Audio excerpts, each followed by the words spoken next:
New and old terminologies. इसका मतलब ये है कि कैसे एक टर्मिनोलॉजी का मतलब अलग अलग पीरियड्स ऑफ टाइम में चेंज होता चला गया। अगर हम बात करते हैं आज के पर्शियन लैंग्वेज की, तो वो मेडिवल पर्शियन से एकदम हटकर है। अगर हम बहुत ही डाउन टू ग्राउंड एग्जांपल देखें तो हमारी जो आज की हिंदी भाषा है ये पहले यूज़ नहीं होती थी। पहले संस्कृत भाषा बोली जाती थी, लेकिन आज हिंदी बोली जाती है। उसी तरह से पहले जो मेडिवल पर्शियन थी वो अलग थी और आज की मॉडर्न पर्शियन एकदम अलग है।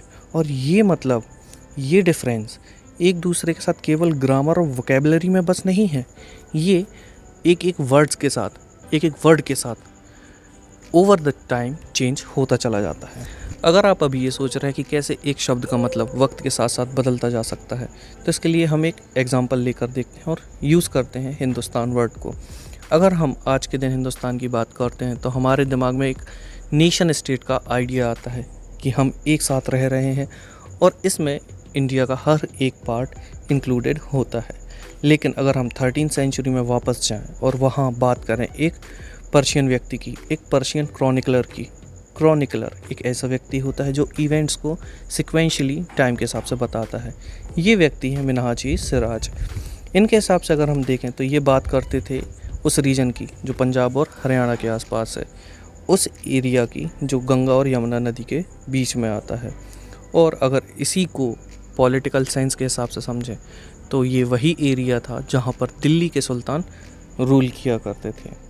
इसमें साउथ इंडिया एक्सक्लूडेड होता था, इसमें उसके बारे में बात नहीं होती थी, मतलब साउथ इंडिया के बारे में बात नहीं होती थी।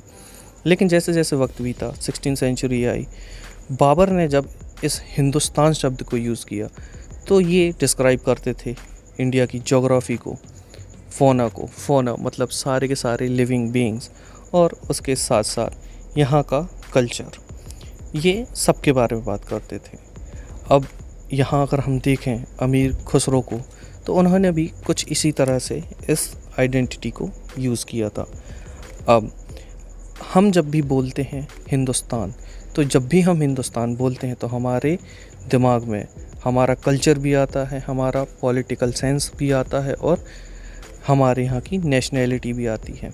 लेकिन जब भी हम इंडिया की बात कर रहे होते तो हमें केवल एक जोग्राफिकल एरिया दिखाई देता है जहाँ पर इंडिया के स्टेट्स हैं, इसमें हमें कोई कल्चर या पॉलिटिकल साइंस नज़र नहीं आता है। तो यही एक बेहतरीन एग्जांपल था कि कैसे एक शब्द का मतलब वक्त के साथ साथ बदलता चला जाता है।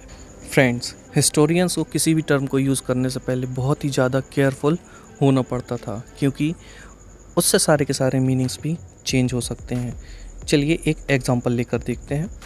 फॉरेनर, अगर हम आज बात करते हैं टर्म फॉरेनर के बारे में तो हमें समझ आता है ऐसा कोई भी व्यक्ति जो इंडिया से बाहर का है वो फॉरेनर होगा। बट मेडिवल पीरियड में फॉरेनर्स उन्हें समझा जाता था जो उस गांव से रिलेटेड नहीं होता था, मतलब एक गांव से बाहर का व्यक्ति फॉरेनर कहलाता था। ऐसा कोई भी व्यक्ति जो उस सोसाइटी या कल्चर का नहीं है उसे परदेसी कहा जाता था हिंदी में, या पर्शियन में अजनबी कहा जाता था।